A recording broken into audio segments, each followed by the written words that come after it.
میں جدہ گیا تو وہاں ایک دوست کے ہاں ٹھہرا، تو اس گھر کے اندر کھلونوں کی بوریاں تھیں۔ تو میں نے اس کو کہا کہ آپ یہ کوئی کاروبار کرتے ہیں؟ تو اس کا دوست بھی تھا ساتھ، تو وہ مسکرا کے کہنے لگا کہ یہ کاروبار نہیں کرتا، بڑی دیر کے بعد اللہ نے اس کو بیٹا دیا ہے، تو اب یہ پاکستان جا رہا ہے، تو جب بھی بازار جاتا ہے 10-20 کھلونے خرید لاتا ہے، تو یہ کتنی بوریاں کھلونوں کی بھر گئی ہیں، تو یہ بک کروائے گا، ایسے تو نہیں اتنے جا سکتے۔ تو یار اتنے عرصے کے بعد بیٹا ہوا اور باپ ملنے جا رہا ہے، تو اس نے کھلونے جمع کیے۔ لیکن یہ کیسا باپ ہے جس کو حکم ہوتا ہے اتنے طویل عرصے کے بعد بیٹے کو ملنے جا رہے ہو، کہا جاؤ لیکن ہاتھ میں رسی لے جاؤ، ہاتھ میں چھری لے جاؤ۔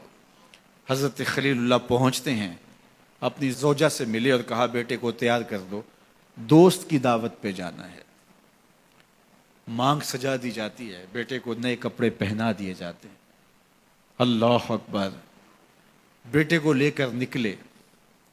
یار بیٹا ان فوان شباب میں ہو، چڑھتی جوانی ہو، تو باپ دیکھ کر کے کتنا خوش ہوتا ہے، اور پھر اس کا بیٹا بھی اکلوتا ہو، اور بیٹا بھی بڑھاپے کا سہارا ہو، عصائے پیری ہو، رب سے مانگ مانگ کے لیا ہو، اور پھر بیٹا بھی وہ جس کی پیشانی میں محمد کا نور چمک رہا ہے۔ ایسا بیٹا تو چہرے کی بلائیں لینے کو جی چاہتا ہے، لیکن حضرت خلیل اللہ اللہ کے حکم پہ اس بیٹے کو ذبح کرنے کے لیے ہاتھ میں چھری اور رسی دبائے منا کی وادی کی طرف بڑھ رہے ہیں۔ شیطان نے سمجھا کہ اس سے نازک مرحلہ اس خاندان پہ نہیں آ سکتا، حضرت حاجرہ کے پاس پہنچا۔ پتہ ہے شہزادے کدھر گئے ہیں؟ کہا ان کے باپ لے گئے ہیں دوست سے ملاقات کروانے کے لیے۔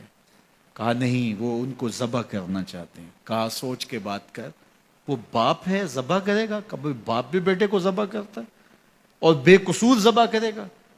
میں جانتی ہوں کتنی آہ سحرگاہی کا نتیجہ ہے وہ بیٹا، اللہ سے کتنی رو رو کے دعائیں مانگی اور وہ فرزند ملا۔ کہا وہ اللہ کا حکم سمجھتے ہیں۔ تو حضرت حاجرہ نے کہا ظالم تو کہیں شیطان تو نہیں؟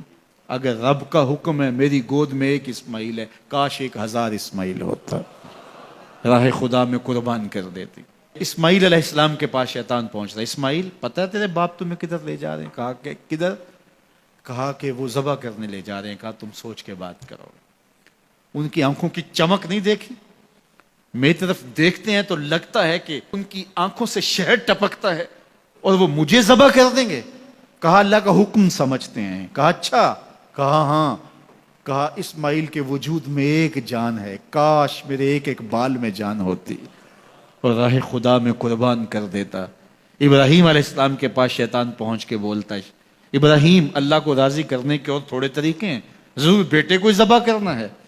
تو وہ بھی کنکر اٹھا کے مارتے ہیں اور شیطان کو راستے سے ہٹا کے منزل کی طرف بڑھتے ہیں۔ قرآن نے وہ سارا منظر بیان کیا ہے۔ فلما بلغ معہ السعی، باپ بیٹے کے پاس آیا اور کہا بیٹا میں نے خواب دیکھا ہے کہ میں تجھے ذبح کر رہا ہوں، فانظر ماذا تری، بتا تیری رائے کیا ہے؟ بیٹے پر سختہ طاری ہو جاتا، آنکھیں پھٹی کی پھٹی رہ جاتی، باپ کیا بول رہا ہے؟ لیکن یہ فیضان نظر تھا یا کہ مکتب کی کرامت تھی؟ سکھائے کس نے اسماعیل کو آداب فرزند؟ اللہ اکبر، فرزند ہو تو اسماعیل ذبیح اللہ جیسا۔ فانظر ماذا تری، بتا تیری رائے کیا ہے؟ بیٹا خاموشی اختیار کر لیتا۔ السکوت من الرضا، تو سکوت بھی رضا سے ہے، اس کی خاموشی بھی رضا مانی جاتی، اور جب اس طرح کی سراسیمگی کی کیفیت ہو تو خاموشی ہی رضا ہوتی ہے۔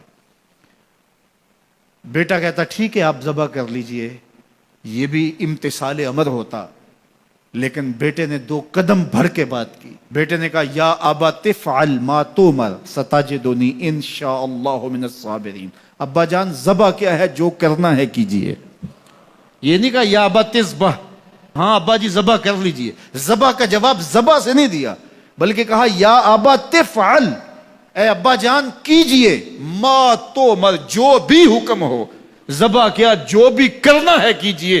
رہی بات میری، یہ کام آسان تو نہیں، لیکن میرے اللہ نے چاہا تو صبر کر کے دکھاؤں گا۔ منا کی وادی ہے، باپ اور بیٹے دونوں نے طے کر لیا، باپ ذبح کرنے پہ راضی ہے، بیٹا ذبح ہونے پہ راضی ہے۔ یار اسلام من مانی کا نام نہیں ہے، اپنے خواہشات کو پورا کرنے کا نام اسلام نہیں ہے، اپنے آپ کو مالک کے سپرد کر دینے کا نام ایمان ہے، اس کا نام اسلام ہے۔ یہاں دیکھیے فلما اسلما، جب دونوں نے طے کر لیا، دونوں راضی ہو گئے، باپ ذبح کرنے پہ راضی ہو گیا، بیٹا ذبح ہونے پہ راضی ہو گیا۔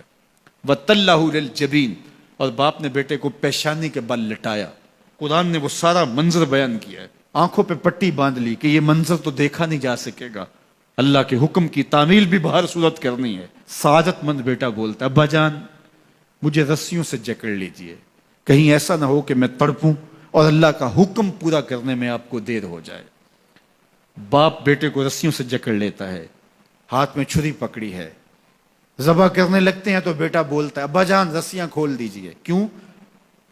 آپ کا منصوبہ، آپ کا پروگرام تبدیل ہو گیا۔ کہا نہیں، تو پھر کیوں رسیاں کھولوں؟ کہا کہیں ایسا نہ ہو کہ کل کا مورخ لکھے کہ باپ ذبح کرنا چاہتا تھا، بیٹا ہونا نہیں چاہتا تھا، باپ نے باندھ کے کیا۔ کھول دیجئے، نہیں تڑپوں گا۔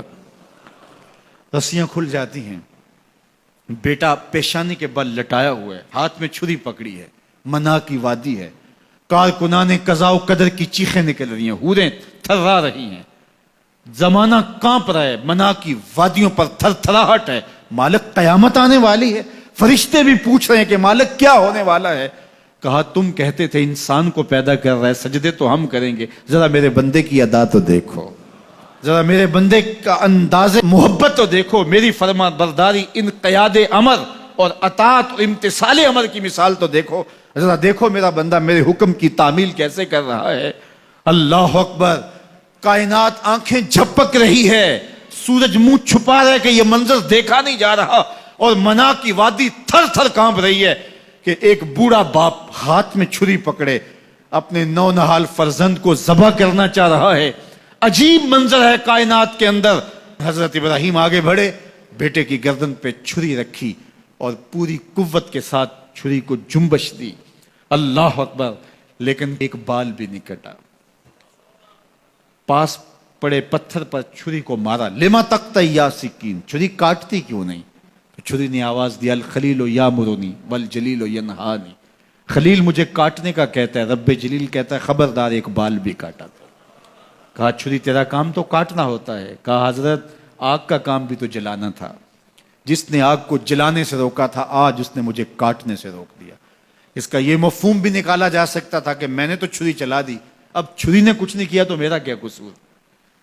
اللہ اکبر، دوبارہ چھری تیز کی اور حلق پر چھری کی نوک رکھی اور اپنا سارا وزن ڈال دیا، گردن کٹ گئی، خون بہنے لگا، اور دل میں تھا کہ اتنا بڑا کام جو میں نے کر لیا۔ لیکن جب پٹی کھولی تو دیکھا منظر بدلا ہوا ہے، جس کو بیٹا سمجھ کے ذبح کیا وہ بیٹا نہیں تھا، دمبا تھا، اور جبریل امین پاس کھڑے ہیں اور اسماعیل مسکرا رہے ہیں، بے ساختہ زبان سے نکلا اللہ اکبر۔ تو حضرت اسماعیل بولے لا الہ الا اللہ واللہ اکبر، جبریل بولے اللہ اکبر وللہ الحمد۔ یہ منظر دیکھا تو ابراہیم ابھی کچھ سوال کرتے، کسی سے پوچھتے کہ یہ کیا ہوا، اتنے میں وہی نازل ہوئی، اے ابراہیم تو نے واقعی خواب پورا کر دکھایا، انا کذالک نجزی المحسنین، ہم اپنے بندوں کو یوں ہی صلہ دیا کرتے ہیں۔ تیرے بیٹے کو ذبح نہیں کروانا تھا تیرے ہاتھوں سے، ہم نے تیرا امتحان لینا تھا، بس ابراہیم تیرا امتحان پورا ہو گیا، ہم نے تیری سنت کو اب قیامت تک کے لیے باقی رکھا، قیامت تک کے لیے باقی رکھا۔ اور پھر خود میرا رب کہتا ہے سلام علی ابراہیم، ابراہیم تیرے اوپر سلام ہو۔ اللہ اکبر، آج ہمیں اس سنت کو باقی رکھ کر کے ہمیں وہ یاد تازہ کی جا رہی ہے کہ میرے ایسے بندے کہ جو میرے حکم پہ اپنی سب سے عزیز چیز بھی قربان کرنے سے گریز نہیں کیا کرتے۔ ہمارے ایک بزرگ فرمایا کرتے تھے کہ ہر بندے کا ایک اسماعیل ہوتا ہے، جب تک وہ اپنے اسماعیل کی گردن پہ چھری نہیں رکھتا رب کا قرب نصیب نہیں ہوتا۔